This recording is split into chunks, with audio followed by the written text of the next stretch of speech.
মিউজিয়ামে প্রবেশের মুখেই যে তোরণটি আছে সেটি ঠিক এতটাই সুন্দর। ফিরে এলো, অসাধারণ সুন্দর গেটটা দেখতে। এই যে দেখতে পাচ্ছেন এগুলি এক একটি ঘন্টা। আর এই যে মা দুর্গার মূর্তিটি দেখতে পাচ্ছেন, মনে আছে তো সেই সিলিকনের বহু ভাইরাল মা দুর্গার মূর্তিটি। বর্ষার দিনে এই লেকের কি যে এক দারুণ শোভা তা না দেখলে বোঝা যায় না। মিউজিয়ামে প্রবেশের মুখে এই যে গেটটি দেখতে পাচ্ছেন তা অপূর্ব সুন্দর। নমস্কার, আমি পৌলি। খুশির উড়ান পরিবারের একটা নতুন ভিডিওতে জানাই সকলকে অনেক অনেক স্বাগত। আজকে বেশ অনেক দিন পর একটা অন্যরকম, মানে কোনো মন্দিরের ভিডিও নয়, একটু অন্যরকম একটা ভিডিও নিয়ে তোমাদের সামনে হাজির হয়েছি। কলকাতার খুব একটা ফেমাস জায়গা রবীন্দ্র সরোবর লেক, তো আজকে সেই ভিডিও নিয়েই হাজির হয়েছি। চলো যতটা সম্ভব তোমাদের সঙ্গে ঘুরে দেখাবো, আর সেই সঙ্গে তোমাদের সঙ্গে শেয়ার করব এর ইতিহাস থেকে বর্তমানের কিছু কাহিনী। চলুন প্রথমেই বলি এখানে আসবেন কিভাবে। এখানে আসার সবথেকে সহজ উপায় হলো দমদম মেট্রো স্টেশন থেকে মেট্রো ধরে রবীন্দ্র সরোবর মেট্রো স্টেশনে নেমে 2 নম্বর গেট থেকে বেরিয়ে 5 থেকে 7 মিনিট হাঁটা পথে আপনি পৌঁছে যেতে পারেন রবীন্দ্র সরোবরে। এছাড়াও আপনি শিয়ালদা স্টেশন থেকে ঢাকুরিয়া যাওয়ার যে কোনো ট্রেন ধরে ঢাকুরিয়া স্টেশনে নেমে হাঁটা পথে পৌঁছে যেতে পারেন। তাছাড়াও কিন্তু আপনি বাসে গল্ফ গ্রিনের সামনে নেমে সেখান থেকে কিছুটা পথ হেঁটে পৌঁছে যেতে পারেন এই রবীন্দ্র সরোবর লেকে। প্রথমেই পৌঁছে গেছি 6 নম্বর গেট থেকে রবীন্দ্র সরোবর লেকের ভেতর। প্রবেশ করেছি গেট নাম্বার 6 থেকে। এখন আমরা যাব প্রথমেই গেট নাম্বার 3-এ, কারণ তোমরা অনেকেই জানো, আর যারা জানো না তাদের উদ্দেশ্যেই বলছি যে এখানেই কিন্তু রয়েছে কলকাতার দুর্গা মিউজিয়াম। সেখানে যেতে ঠিক কি লাগবে, সময় কতটা লাগবে, বা কতক্ষণ খোলা থাকে বন্ধ থাকে, টিকিটের মূল্য কি আছে, সবটাই তোমাদের সঙ্গে শেয়ার করব। তবে চলো যেতে যেতে কথা হচ্ছে, কেমন? 3 নম্বর গেটের কাছে, এখান থেকেই প্রবেশ করে কিন্তু আমরা দুর্গা মিউজিয়ামে যাব। চলো তবে ভেতরে যাওয়া যাক। প্রথমেই বলে রাখি আজকে আমাদের গন্তব্য রবীন্দ্র সরোবর লেকের মা ফিরে এলো মিউজিয়ামটি। প্রথমেই আমি প্রবেশ করে চলে এসেছি 3 নম্বর গেট থেকে একদম ভেতরের দিকে। এখান থেকে কিছুটা হাঁটা পথেই পড়বে দুর্গা মিউজিয়ামটি। মিউজিয়ামের প্রবেশ পথ এটি, যা অত্যন্ত সুন্দর। দুপাশে 2টি প্রদীপ, আর এই যে প্রদীপের গাগুলো দেখছেন সম্পূর্ণ দেওয়াল জুড়ে অসম্ভব সুন্দর টেরাকোটার কাজ রয়েছে। মিউজিয়ামের ভেতরে প্রবেশ করেই বাঁ হাতে চোখে পড়বে এই সুন্দর মূর্তিটি। এখানেও কিন্তু যে বড় বড় খিলানগুলো রয়েছে সেখানেও কিন্তু অসম্ভব সুন্দর কাজ করা রয়েছে। 2021 সালে হিন্দুস্তান ক্লাবে যে মা দুর্গার মূর্তিটি হয়েছিল সেটা কিন্তু এখানে একদম গ্যালারিতে ঢুকেই প্রথমেই ডান দিকে কিন্তু সেই দুর্গা মূর্তিটি এখানে খুব সুন্দরভাবে রাখা রয়েছে। এগুলো দেখে এসে একদম সামনেটা চলে এসেছি। এই যে এন্ট্রান্সের যে গেটটা আছে, মা ফিরে এলো, অসাধারণ সুন্দর গেটটা দেখতে।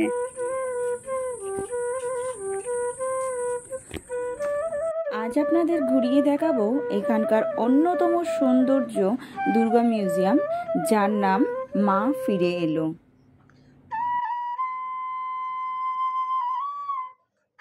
প্রথমেই বলে রাখি এই দুর্গা মিউজিয়ামটি কতক্ষণ খোলা থাকে। সকাল 7টা থেকে 10টা পর্যন্ত এবং দুপুর 3টে থেকে সন্ধ্যে 7টা পর্যন্ত এই দুর্গা মিউজিয়ামটি খোলা থাকে। আর হ্যাঁ, এখানে প্রবেশের জন্য কোনো রকম প্রবেশ মূল্যর প্রয়োজন হয় না। সম্পূর্ণ বিনামূল্যে আপনি এখানে প্রবেশ করতে পারেন। মিউজিয়ামটির চারিপাশের দেওয়াল জুড়ে অসম্ভব সুন্দর টেরাকোটার কাজের সঙ্গে বিভিন্ন দেবদেবীর মূর্তি এখানে খোদাই করা রয়েছে। টেরাকোটার শিল্পীর হাতের কাজ এত অপূর্ব সুন্দর, এত সুন্দর সূক্ষ্ম সূক্ষ্ম কাজগুলো করে, সত্যি দেখলে মনটা ভরে যায়। অনবদ্য সুন্দর এই কাজ দেখতে দেখতে চলুন প্রবেশ করি মিউজিয়ামের ভেতর দিকে। সাম্প্রতিককালে কলকাতার বেশ কিছু পুরস্কারপ্রাপ্ত দুর্গা প্রতিমা অতি যত্ন সহকারে এখানে রাখা আছে।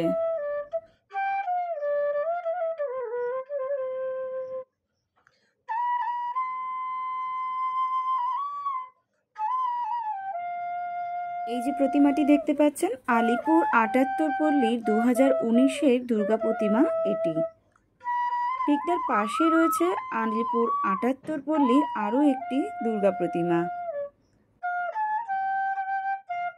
এই দুর্গা প্রতিমাটি ২০২২ সালে হয়েছিল। পরন্ত একটা বিকেলে আপনি কান পাতলে শুনতে পারবেন এখানে নানান প্রজাতির পাখিদের কলরব। এবার যে মায়ের মুখটা দেখতে পাচ্ছেন, এই দুর্গা প্রতিমাটি বরিশা ক্লাবে হয়েছিল দুর্গাপুজোর বিশেষ পুরস্কারপ্রাপ্ত দুর্গা প্রতিমা।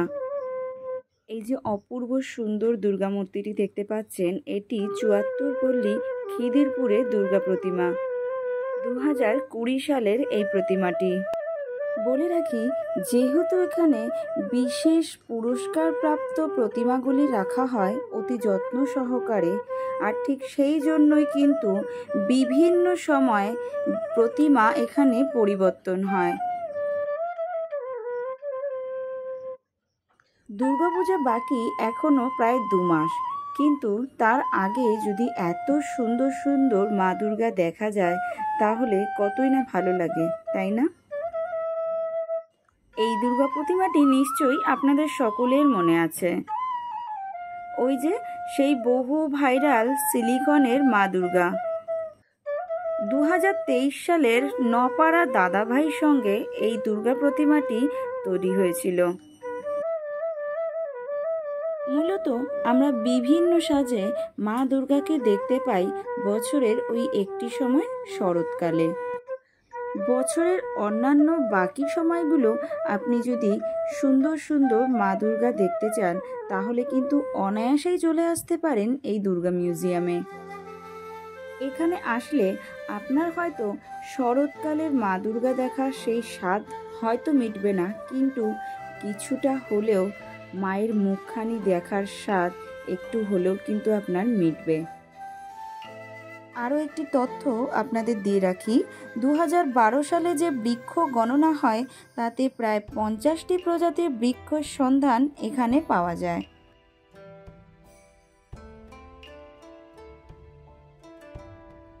আপনারা কি জানেন, দক্ষিণ কলকাতা ফুসফুস বলা হয় রবীন্দ্র সরোবরকে। তবে এর একটি দুর্নামও আছে, এটি নাকি কাপলস পার্ক। কিন্তু এই ভাবনা কাটাতে আমাকে সাহায্য করেছিল দিনের শেষে কিছু নিজের চোখে দেখা প্রত্যক্ষ জিনিস। অপূর্বতা, সৌন্দর্য, অপূর্ব মনোমুগ্ধকর এই পরিবেশ। নিজের প্রত্যক্ষ দর্শন করার পরে অনায়াসেই এটি বলতে পারি, না, এটি কোনো কাপলস পার্ক নয়। দুর্গা মিউজিয়াম থেকে বেরিয়ে আপনি চলে আসতে পারেন এখানকার আরও এক ঐতিহ্যপূর্ণ জায়গা, এটি হলো ঝুলন্ত সেতু। এটি ১৯২৬ সালে তৈরি হয়। চলুন একটুখানি জেনে নিই এই রবীন্দ্র সরোবরের ইতিহাস। ১৯২০-র দশকের প্রথম দিকে কলকাতা মহানগরীর উন্নয়নের দায়িত্বে নিয়োজিত কলকাতা ইমপ্রুভমেন্ট ট্রাস্ট ১৯২ একর জলাজঙ্গলময় জমি অধিগ্রহণ করে। মূলত তাদের উদ্দেশ্য ছিল এই অঞ্চলটি বসতিযোগ্য করে তোলা, রাস্তাঘাটের উন্নয়ন, আশেপাশের জমিকে সমতল করা এবং হ্রদ ও উদ্যান গড়ে তোলা। এ সময় একটি বৃহদাকার হ্রদ খনন করার কাজ শুরু হয়। এই হ্রদটি পরিচিত হয় ঢাকুরিয়া লেক নামে। পরে ১৯৫৮ সালে বাঙালি সাহিত্যিক তথা নোবেল বিজয়ী কবি রবীন্দ্রনাথ ঠাকুরের নামে নামাঙ্কিত করা হয় অফিসিয়ালি। বলে রাখি, সপ্তাহের প্রতিদিন ভোর ৫টা থেকে সন্ধে ৮টা অবধি সর্বসাধারণের জন্য খোলা থাকে। সত্যি কথা বলতে আমি এটা উপলব্ধি করেছি, রবীন্দ্র সরোবরকে যে যেমনভাবে গ্রহণ করবে তার কাছে ঠিক তেমন। বর্তমান সময়ের এই কোলাহল কংক্রিটের জীবন থেকে বেরিয়ে মানুষ এবং পশু পাখি প্রায় সকলেই চায় এইরকম একটি সবুজ প্রকৃতির বুকে সময় কাটাতে, আর সেই চাহিদাই পূরণ করে চলে আসছে এই রবীন্দ্র সরোবর লেক। চলুন তবে আজকের ভিডিওটা আপনাদের কেমন লাগলো অবশ্যই একটা কমেন্ট করে জানাবেন, ভালো লাগলে লাইক করে শেয়ার করে দেবেন। আজকের ভিডিওটা এই পর্যন্তই, দেখা হচ্ছে নতুন কোনো ভিডিও নিয়ে খুব তাড়াতাড়ি। বাই।